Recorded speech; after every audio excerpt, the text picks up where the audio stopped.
Where do I start? What do I do?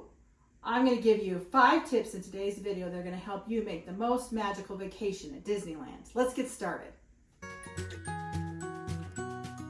Hi, I'm Chantel. I'm your guide to all things Disney.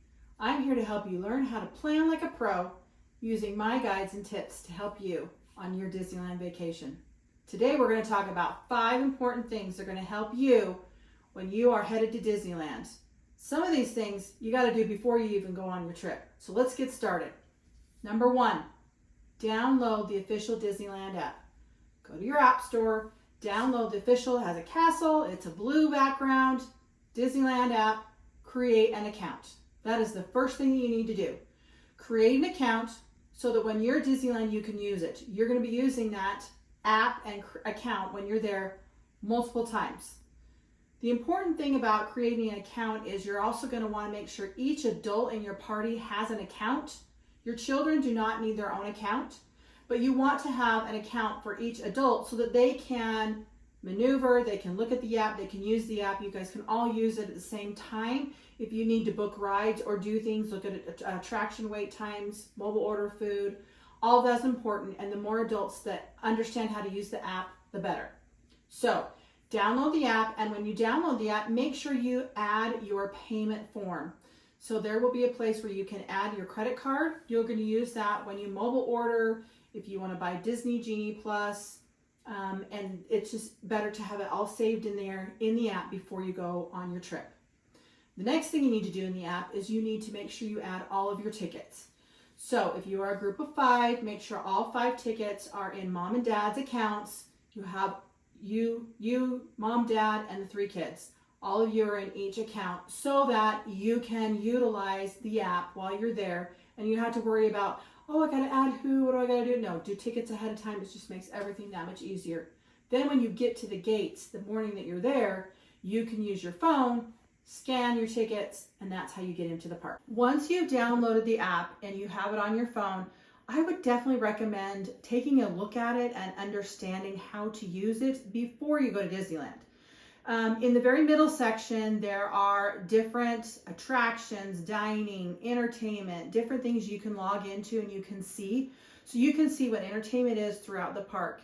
You can change from Disneyland to Disney California Adventure. You can search. You can look at wait times. You can be at home at your house and you can see what the Big Thunder Mountain wait time is right now at 2 o'clock in the afternoon. So it helps give you an idea of wait times. You can look at dining menus. So you could get an idea. You could sit down with your family and be like, hey, what do you guys want to eat? Do you want a corn dog? Would you like to have tacos? Would you like to go get a Dole Whip? And look at the menus. You can see prices. Decide and talk about those things before your trip. The Disneyland app is very informative and it's a super great tool to help you plan before you even get to Disneyland. Make sure you are very familiar with it. It also has the map of where everything is in the park. And if you're going to utilize Disney Genie Plus, also, you must have the Disneyland app and you're going to need to know how to use it in order to use Disney Genie Plus. But we're going to save all of Disney Genie for another day, another video, because there's lots to talk about with that topic. The next thing you're definitely going to want to take advantage of when you're at Disneyland is mobile order. Not all theme parks utilize this, and Disney has got this down to a system. It is the way to skip the line while you're waiting for your food. You don't have to wait in the line. You can go inside the Disneyland app and you can place an order for your food. So let's say it's noon. You go to Jolly Holiday. The line is out the door. Well, guess what? If you were smart and you planned ahead, you're not going to be waiting in that line for an hour for food while you got crying kids over here waiting for some food. No, because at 11 o'clock, you went in the app and you mobile ordered. So you go into the app and you choose dining, and then you choose the location where you're going to want to eat. Now, let's say you choose, I want to eat at noon. And so you choose noon, you pick your food, you order your food, you place your order, and all of a sudden you're on the ride in Pirates or whatever at noon, and you can't get to go to pick up your mobile order. You have a 30-minute window to pick up your mobile order. Don't worry, because guess what? You can move that mobile order window time out if you need to. So it's still very important to plan ahead because you can choose the time frame, but you have a half-hour time to get back to and pick up that food. So don't worry that you don't know exactly what time you're going to be back to Jolly Holiday. it's okay. Go ahead and place your order in the mobile order app, because then you do not have to wait in line once you do get over to Jolly Holiday. You just click that I'm here button, and then they prepare your food for you. Few mobile order tips that we need to talk about. One, you can mobile order from anywhere. Did you know that you could be at your hotel at 7 o'clock in the morning and place a mobile order for breakfast 2 hours from now when you get over to Disney California Adventure or wherever you're going that day? The fabulous thing about mobile order is you do not have to be inside the park. So, number one tip, mobile order from anywhere. All right, here we go with tip number 3, rope drop. What is rope drop? What does that mean? Is it every day? Who can do it? I get questions all the time about rope drop. So let's just start from the beginning. Arrive at security, because you have to go through security first. Arrive at security before 7:30, because at 7:30, when you're lined up right in front of those turnstiles, they start letting people in. So that's a whole 30 minutes before the park officially opens. So in those first 30 minutes from 7:30 to 8, you can wander around Main Street or Buena Vista Street, and you can go all the way into the hub, and they have ropes lined up in front of each land. So some are going over to Frontierland, some are going over to Tomorrowland, but there's a literal rope that they have that's lined up. You want to be there standing, waiting, and then at 8 o'clock, they play the little intro song and they say, "Welcome to Disneyland," and then they literally drop the ropes. They put the ropes down, and then you get to go on whatever attraction, wherever you're headed. That first few minutes, as you are headed to Space Mountain, or let's say you're headed to Indiana Jones, wherever you're headed, guess what? You have a head start from all those people who just got in the gates. So it's very important that you arrive at 7:30 or a half an hour before the official park opening time. Look at that time as that's when the rides start working, not when you need to be there. Getting to the parks early and arriving for rope drop leads me into tip number 4 and why that is super important. Tip number 4 is have a touring plan. You need to have an idea of what you're going to do. Not just, oh, okay, I'm at this ride, now I'm going to go to this ride that's next door, and then this ride right here, and then I'm going to jump over here because it's only a 5-minute wait. But oh, all the way across on the other side of the park, it's only a 10-minute wait for Haunted Mansion. No, do not do that. Do not skip around. Don't waste your time. Before you even go to Disneyland, I've created on my website an attractions. I have a list of all the attractions in each park. I have a very efficient way and a plan of how you can do all of the attractions in one day. You're going to want to go to the website, DisneylandTourGuide.com, and search one park, all the rides. You'll get the information there. So I'm not going to go over too much because we'll do a separate video for all of that. But my tip here is that it's really important that you have a plan. Make sure you come up with at least the top 5 attractions that you want to get done that day, and get those done before noon, before lunchtime. If you get more in before that, perfect.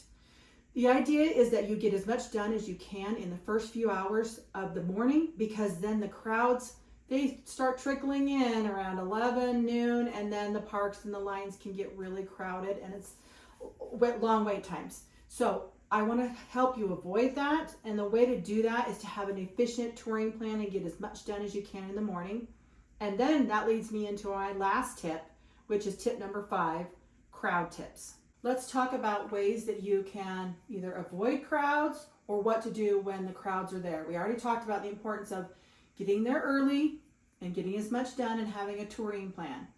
So what are some things that you can do in the afternoon when it does get more crowded in the parks? Save attractions that are longer in length for later in the afternoon, like It's a Small World, Haunted Mansion, Pirates. Those are great things to do. The lines go faster, and you can be on the attraction for a long time. My favorite one, though, is the railroad. Hop on the railroad. There are 4 different locations where you can get on the train, ride it all the way around. It's a great way to see the park. Also in the afternoon, you could go walk through the castle. Did you know you can walk up and around through the castle? You could do a tiki room. Go to Walt's Enchanted Tiki Room, listen to the birds singing. You could also go up front in Town Square. There are things to see and look at and do that don't require any wait time. Great moments with Mr. Lincoln. You can go inside the firehouse. You can go inside the Main Street Cinema. Things like that are really great to do in the afternoon. So save those things for the afternoon and do those when the attractions have longer wait times. Another great thing to save for the afternoon are shows. There are shows in both parks. So for instance, if you're in Disneyland, they have the Royal Theater where they have Tangled or Beauty and the Beast going on. Check the Disneyland app under Entertainment. Go to one of those shows. They also have a piano player in the Golden Horseshoe. You could go in there, cool off, listen to him playing the piano, grab a snack, mobile order it. You could also go over to Disney California Adventure. They have Disney Junior Dance Party. They have the Mickey's PhilharMagic show, which is like a musical show. Great theater. You can sit down. It's cool. Things like that, safe for the afternoon. The other big tip is you could also go back to your room, your hotel, wherever you're staying, and take a nap, take an afternoon pool break.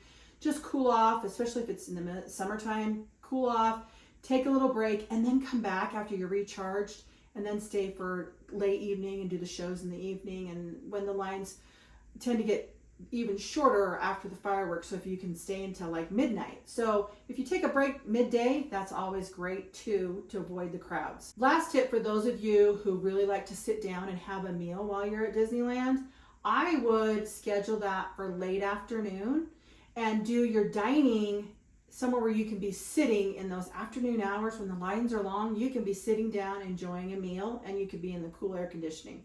So if you are a family that likes to sit down for your meals, I would definitely do that. Or place a mobile order for somewhere that has inside dining, and you can sit down and enjoy your snack or your treat or your meal or whatever in the afternoon. Again, save those things, indoor things, for the afternoon when the lines are more crowded.